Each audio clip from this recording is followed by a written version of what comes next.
పంచాయతీలను బలోపేతం చేసేందుకే గ్రామ సభలు నిర్వహిస్తున్నామని రోడ్లు భవనాల శాఖ మంత్రి బీసీ జనార్దన్ రెడ్డి అన్నారు. నంద్యాల జిల్లా టంగుటూరులో నిర్వహించిన గ్రామ సభలో మంత్రి పాల్గొన్నారు. తొలుత ప్రకాశం పంతులు మహాత్మా గాంధీ చిత్రపటాలకు పూలమాలలు వేసి నివాళులర్పించారు. వైసీపీ పాలనలో పంచాయతీలను నిర్వీర్యం చేశారని విమర్శించారు. నిధులు పక్కదారి మళ్లించారని మంత్రి జనార్దన్ అన్నారు. అదేవిధంగా రాష్ట్రంలో గత 5 సంవత్సరాలలో పంచాయతీ రాజ్ వ్యవస్థను నిర్వీర్యం చేయడం జరిగింది. అదేవిధంగా ఎవరైతే సర్పంచులు కానీ ప్రభుత్వం చేత ఎన్నుకోబడినటువంటి వారికి అధికారాలు లేకుండా ప్రభుత్వం గ్రామ పంచాయతీ ఫైనాన్స్ కానీ ఏదైనా కానీ కూడా ఈ యొక్క పంచాయతీ రాజ్ వ్యవస్థ ద్వారా వచ్చినటువంటి నిధులన్నింటినీ కూడా పక్కకు మళ్లించి ఈరోజు పెద్ద కుంభకోణానికి తెలియజేశారు.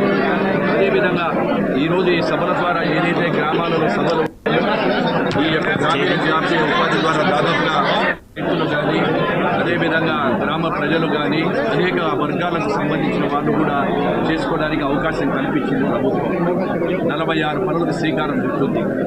రాష్ట్ర దేశ చరిత్రలోనే ప్రతి గ్రామంలో గ్రామ సభ జరిపి ఆ గ్రామ సభ ద్వారా ఆ యొక్క ప్రజల యొక్క ఇబ్బందులు కానీ కొన్ని గ్రామ సభ ద్వారా తీర్మానం చేయాలి. ఆ తీర్మానం చేయడం వల్ల అక్కడ జరుగుతున్నటువంటి అభివృద్ధి కావచ్చు, అక్కడ ఉండేటువంటి సమస్యలు తెలుసుకోవచ్చనేటువంటి ఉద్దేశంతోనే ప్రభుత్వం ఈరోజు తెలుగుదేశం పార్టీ ప్రభుత్వము, ఎన్డీఏ కూటమి ప్రభుత్వం అనేటువంటి కూటమి ప్రభుత్వము ప్రజల వద్దకే తీసుకొచ్చి ఈరోజు గ్రామ సభ చేశారు. ఈరోజు గ్రామాలకు వస్తే ఈరోజు ఎక్కడ చూసినా సమస్యలు చెప్తా ఉన్నారు. రహదారులు లేవు. దాదాపుగా 5 సంవత్సరాలలో ఏ ఒక్క చోట కూడా పెడితే పట్టేసి కానీ సీసీ రోడ్డు కూడా చేసిన పాపాన బాలేదు. అదే తెలుగుదేశం ప్రభుత్వం ఈ యొక్క గ్రామంలో 4 కోట్ల పైన మనం అభివృద్ధి పనులు చేశాము. 25,000 కిలోమీటర్ల సీసీ రోడ్లు వేయడం జరిగింది తెలుగుదేశం పార్టీ ప్రభుత్వంలో. 2014 నుంచి 19 వరకు దాదాపుగా 20,000 కిలోమీటర్లు 40,000 కిలోమీటర్లకు ప్రపోజల్స్ అన్ని కూడా పెట్టి జరుగుతూ ఉంది. 9,000 కిలోమీటర్ల డ్రైనేజ్ వ్యవస్థను కూడా మళ్ళీ పునరుద్ధరిస్తున్నాము. అనేకమైనటువంటి సమస్యలు కూడా ఇక్కడ వచ్చినప్పుడు తెలుసుకున్నాము.